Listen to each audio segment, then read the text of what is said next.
Section 20 बात करता है management of operations of corporate debtor as going concern. IRP shall make every endeavor to protect and preserve the value of property of corporate data and manage the operations of corporate data as going concern. मतलब अब देखो IRP का सबसे important काम क्या होता है? दो चीजें. एक, सारी चीजें टाइम से होनी चाहिए. दूसरी चीज है to protect and preserve the value of property. अब इतने बड़े एस्टेट है हमारे हाथ में, इसको हमको प्रोटेक्ट और प्रिजर्व करना है. इसकी वैल्यू कम नहीं होनी चाहिए और इसको मैनेज करने इन सारी चीजों का इज गोइंग कंसर्न. तो चलती रहनी चाहिए चीजें. गोइंग कंसर्न के हिसाब से हम इसको मैनेज करें, protect and preserve the value of property, हमारा मेन ऐसे गोल है. अब इसको मैनेज करने के लिए IRP shall have the authority. क्या क्या अथॉरिटी है उसको? ऑप्शन है टू अपॉइंट अकाउंटेंट्स, लीगल और अदर प्रोफेशनल्स एज में बी नेसेसरी. मतलब अकाउंटेंट्स ले लो, लॉयर्स ले लो, या कोई भी अगर मेरे को प्रोफेशनल की जरूरत पड़ रही है तो IRP के पास अथॉरिटी है कि भैया हम उनको अपॉइंट कर सकते हैं. दूसरी चीज, to enter into contracts on behalf of corporate debtor और टू अमेंड और मॉडिफाई द कॉन्ट्रैक्ट्स और transactions which were entered into before commencement of CRP. मतलब क्या बोल रहे हैं? देखो, अब आपके पास पूरा अधिकार है कि आप कॉन्ट्रैक्ट्स में एंटर कर सकते हो कॉर्पोरेट डेटर के, मतलब कॉर्पोरेट डेटर के बिहाफ पे आप कॉन्ट्रैक्ट्स में एंटर कर सकते हो. और जो पुराने कॉन्ट्रैक्ट्स है, इस पे CRP के पहले ऑलरेडी कॉन्ट्रैक्ट्स चल रहे, उनको आप अमेंड भी कर सकते हो, उनको मॉडिफाई भी कर सकते हो. दो चीजें तो मेरे को अथॉरिटी आ गई मेरे पास. क्या क्या? अपॉइंट करो अकाउंटेंट्स, लॉयर्स या कोई प्रोफेशनल जो मेरे को सही लगे.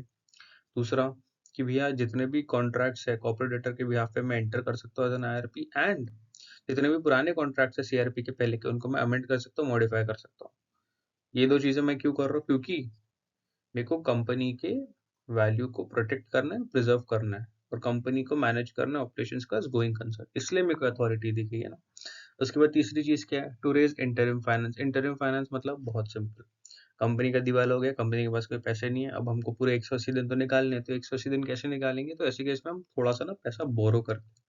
इसको इंटरिम फाइनेंस कहते हैं. ये बीच के पीरियड को निकालने के, इसको इंटरिम फाइनेंस कहते हैं. और डोंट वरी, ये इंटरिम फाइनेंस सबसे पहले पर है वाटरफॉल मैकेनिज्म जो आता है सेक्शन नंबर 53 के अंदर, उसके अंदर सबसे पहले हम इसी को पे करते हैं. जो हमारा नहीं क्या लिक्विडेशन जो हमारा CRP कॉस्ट वगैरह जो आता है प्रॉपरली, उसके अंदर सबसे पहले प्रायोरिटी इंटरिम फाइनेंस को ही दी जाती है कि पहले इनका पैसा पे कर दो. लेकिन इंटरिम फाइनेंस के बारे में क्या कह रहे हैं? That no security interest shall be created over an encumbered property of corporate debtor without the consent of creditors whose debt is secured over such encumbered property. मतलब ऑलरेडी किसी क्रेडिटर के पास एक प्रॉपर्टी गिरवी दी हुई थी हमने, उसके चक्कर में हमने उनसे पैसा लिया, हमने डिफॉल्ट कर दिया, बात खत्म हो गई.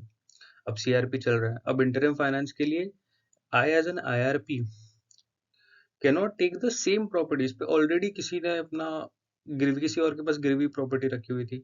अब मैं बोल रहा हूँ कि हम उसी प्रॉपर्टी पे जो किसी दूसरे क्रेडिटर के पास गिरवी रखी है, हम उसी पे वापस अब इंटरिम फाइनेंस के लिए हम लोन उठा रहे हैं. और ये अगर हमको करना है तो हमको पहले कंसेंट लेना पड़ेगा क्रेडिटर का. बिना कंसेंट के हम कोई भी प्रॉपर्टी पे जो ऑलरेडी गिरवी रखी हुई है कंपनी के, उसके ऊपर हम वापस इंटरिम फाइनेंस नहीं उठा सकते.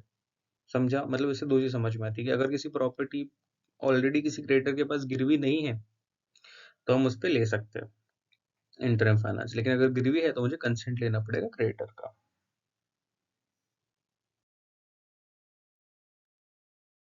ये हम कॉन्ट्रैक्ट्स में एंटर कर सकते हैं. इसके अंदर आ जाता है कि न्यू कॉन्ट्रैक्ट्स को हम कॉर्पोरेट डेटा के बिहाफ पे एंटर कर सकते हैं और पुराने कॉन्ट्रैक्ट्स को हम अमेंड कर सकते हैं जो CRP के पहले के थे. उसके बाद हम इंटरिम फाइनेंस ले सकते हैं. इंटरिम फाइनेंस की सिर्फ इतनी सी शर्त थी कि यार देखो, इंटरिम फाइनेंस उठाना है उठाओ, लेकिन अगर किसी ऑलरेडी के पास गिरवी इनकम्बर्ड प्रॉपर्टी है क्रेडिटर की, तो उसके ऊपर अगर आप उठाए तो उससे कंसेंट ले लो. लेकिन बोल रहे हैं कि कंसेंट तभी लेने की जरूरत है अगर वो प्रॉपर्टी की वैल्यू जो है ना, वो उस डेट से 2 गुना नहीं है. समझा? अगर 2 गुना, अगर डेट से बहुत दो, यार करोड़ का डेट है, 2 करोड़ की प्रॉपर्टी के ऊपर की 3 करोड़ की प्रॉपर्टी, क्या कंसेंट देना क्रेडिटर का? तो आपको जरूरत नहीं है.